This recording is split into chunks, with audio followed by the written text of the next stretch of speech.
Deliyi bulmak. Bir deli gördüm alemi hayalda, bir benzeri yok bu rezil cihanda.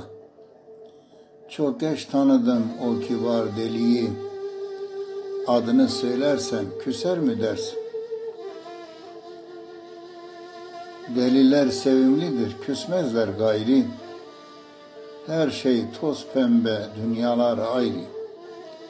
Bir gün yollara düşüp gelirsem, bana bir bardak çay verir mi dersin?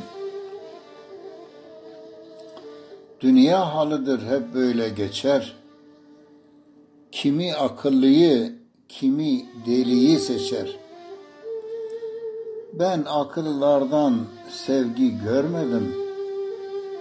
Deliler beni sever mi dersin? Deliyi bulduğuma ne kadar mutluyum. Dağılan umutlarla yine doluyum. Nice deliler var ki akıllı geçinirler. Onlar da kendilerini tanır mı dersin?